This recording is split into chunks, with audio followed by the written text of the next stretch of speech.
Começamos com números. Pesquisa Ibope, encomendada pela Confederação Nacional da Indústria, a CNI, aponta que 75% dos brasileiros aprovam as primeiras medidas promovidas pelo presidente eleito Jair Bolsonaro.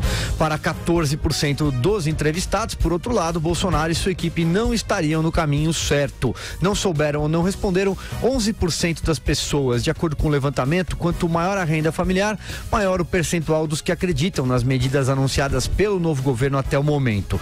Dentre as famílias com renda superior a 5 salários mínimos, o volume dos que concordam chega a 82%. O número recua um pouco para 70% entre as pessoas com renda familiar de até 1 salário mínimo, o que registra-se uma enorme aprovação na largada. Vera Magalhães. Exatamente, ele larga com uma margem aí para fazer aquilo que ele se propõe a fazer muito grande, com um respaldo popular enorme para realizar as medidas que precisa fazer, Silvio. Isso é muito bom, isso é muito positivo, principalmente se ele usar esse capital gigante que tem na largada para fazer as medidas, principalmente aquelas da economia, que demandam um gasto de energia maior em termos de articulação política com o Congresso e para as quais o respaldo popular vai ser muito importante.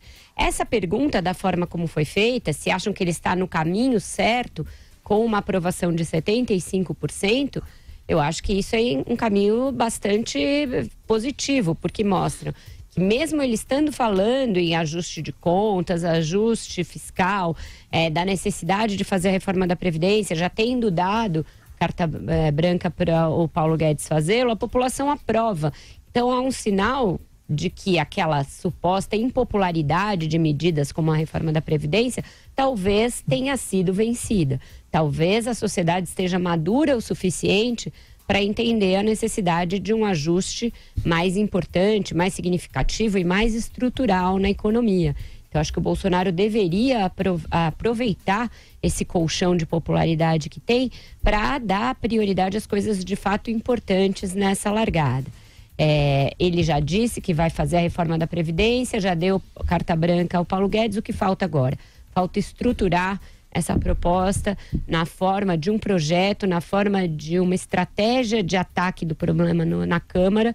Eu acho que a maneira mais fácil de fazer isso tramitar seria aproveitando o projeto atual do governo Michel Temer, porque ele já cumpriu etapas importantes de trâmite legislativo, ainda que ele tenha de ser ajustado na sua forma, que o governo o faça nas próximas etapas. Por exemplo, por meio de emendas de plenário, que ajustem o texto àquilo que a equipe do Paulo Guedes está trabalhando. Então, eu acho que esse seria um bom roteiro para um início de governo, um início que vem embalado por essa pesquisa. Além desses dados de 75% que acham que ele está num caminho bom, o que é um ganho incremental bastante grande do Bolsonaro desde a eleição até aqui. Ele foi eleito com cerca de 56% dos votos e agora tem 75% que acham que ele está no caminho certo. Então, isso mostra que mesmo aqueles que não votaram no Bolsonaro estão lhe dando um voto de confiança, estão satisfeitos com o que ele anunciou até agora.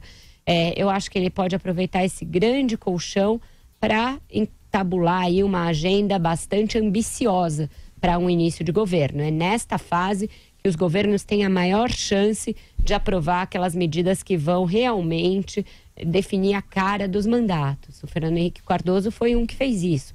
Usou o cheque que tinha ganho na eleição para já de cara aprovar reformas estruturais muito importantes. Ele quebrou o monopólio do petróleo, ele fez a quebra ali também, a lei que permitiu privatizações outras importantes logo no início, logo na largada do seu mandato.